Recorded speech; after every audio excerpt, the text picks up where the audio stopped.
தமிழ் திரைப்பட தயாரிப்பாளர் கே ராஜன் ஆற்றில் குதித்து தற்கொலை மேற்கொண்டிருக்கிறார். இவர் வெறும் தயாரிப்பாளர் மட்டும் இல்லாமல் திரைப்படங்களை இயக்கியிருக்கிறார். பல திரைப்படங்களில் குணச்சித்திர நடிகர், சிறு சிறு கதாபாத்திரங்களில் கூடலாம் நடிச்சிருக்கார்.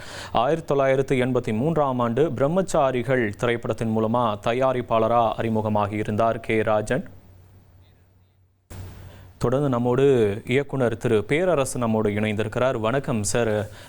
முன்னாடி பேசின எல்லாருமே தயாரிப்பாளர்கள்லாம் குறிப்பிட்டது ரொம்பவே கான்ஃபிடென்ட்டான மனிதர், மனதளவு ரொம்பவே வலிமை மிக்க நபர் தான். இந்த முடிவை எடுத்தது சற்றுமே எதிர்பார்க்காத ஒரு நிகழ்வாக தான் இருக்குது அப்படின்னு எல்லாருமே குறிப்பிட்றாங்க. அவருடன் நெருங்கி பழகிறதுக்கான வாய்ப்பெல்லாம் உங்களுக்கு கிடைத்திருக்கும் நிச்சயமாக. அவரை பற்றின சில நினைவுகளை நீங்கள் இந்த நேரம் பகிர்ந்துக்கலாம்னு நினைக்கிறேன். அவரை பற்றி நெருங்கி கலந்துங்களா நிறைய நிகழ்ச்சிகள் கூட நான் ஒன்றா கலந்துருக்கேன். இந்த செய்தி ரொம்ப ஃபர்ஸ்ட் நம்பவே முடியல.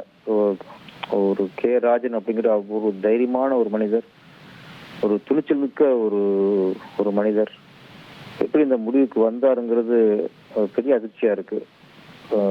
நம்பவே முடியல என்னால. ஏன்னா அவர் சினிமா, நம்ம தமிழ் சினிமாவுடைய வளர்ச்சிக்காகவும் தமிழ் சினிமா நல்லா இருக்கணும் அப்படின்னு உண்மையிலேயே ஒரு துணிச்சலா எங்கெங்கே குரல் கொடுக்கணுமோ அங்கெல்லாம் அவர் குரல் கொடுத்தாரு. சினிமாவுக்கு மட்டும் இல்லை, ஒரு சமூகத்திலையும் எதுக்கு குரல் கொடுக்கணுமோ அதுக்கு துணிஞ்சு குரல் கொடுப்பாரு. இப்பெல்லாம் ஒரு அரசியல் ரீதியெல்லாம் சிலர் சினிமா துறையில குரல் கொடுப்பதற்கு ரொம்ப தயங்குவாங்க. ஆனா இவரு எந்த தயக்கமே இருக்காது. மனசுல பட்டது எதுவோ அது எந்த ஒரு கட்சிக்கும் எதுக்குமே ஒரு பயப்படாம துணிச்சலா பேசக்கூடியவர். இன்னொன்னு, அவர்கிட்ட நிறைய உதவும் கூட இருந்துச்சு. நிறைய ஹெல்ப் பண்ணிருக்காரு. நிறைய ஒரு மேடையில நிறைய கல்விக்கு உதவிலாம் நிறைய பண்ணியிருக்காரு. எதனால இந்த முடிவுக்கு வந்தாரு அப்படிங்கறது உங்களுக்கு ஒரு கேள்விக்குறியா இருக்கு. பெரிய இழப்பு. தயாரிப்பாளர்களுக்குள்ளே அவங்களுக்குலாம் ஒரு பெரிய இழப்பு. ஒரு நல்ல ஒரு இதா இருந்தவர். வயசு 85 வயசுல எப்படி இந்த முடிவு தோணுச்சு, என்ன அப்படி தோணுச்சுன்னு தெரியல. அவர் ஆத்மா சாந்தி அடையணும். உண்மையிலே ஒரு அதிர்ச்சியிலிருந்து நான் இன்னும் மேலாம இருக்கேன். ஆத்மா சாந்தி அடைய இறைவனை வேண்டுகிறேன். இல்லை, இந்த ஃபிலிம் இண்டஸ்ட்ரிக்குள்ளே ஏதாச்சும் பிரச்சனை அவருக்கு இருக்கிறதுக்கான வாய்ப்புகள் ஏதாச்சும் இருக்குமா சார்?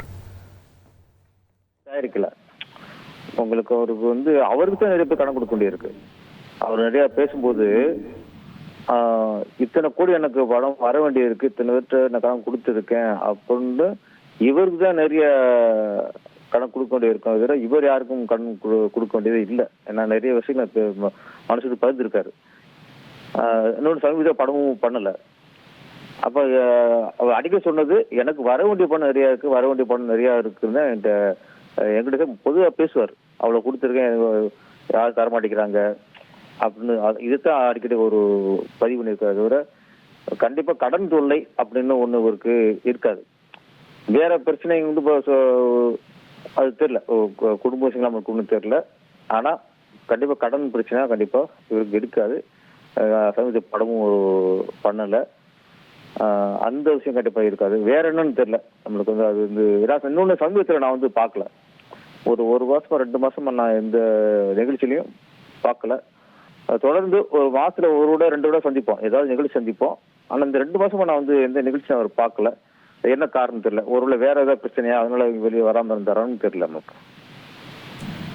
கே ராஜன் அவர்களுடைய இழப்பு நிச்சயமாக திரையுலகிற்கு ஒரு மிகப்பெரிய இழப்பாக இருக்க போகிறது. இவருடைய இந்த திடீர் முடிவுக்கான காரணம் என்னன்றதை காவல்துறையினர் நிச்சயமாக வெளிக்கொண்டு வருவார்கள். இணைப்பில் உங்களுடைய நினைவுகளையும் அவருக்கான இரங்கலையும் பதிவு செய்தமைக்கு நன்றி திரு பேரரசு. இனி செல்லும் இடமெல்லாம் செய்தி. தந்தை டிவியின் வாட்ஸ்அப் சேனலை ஃபாலோ பண்ணினா செல்ல இருக்கும் இடமெல்லாம் செய்தி.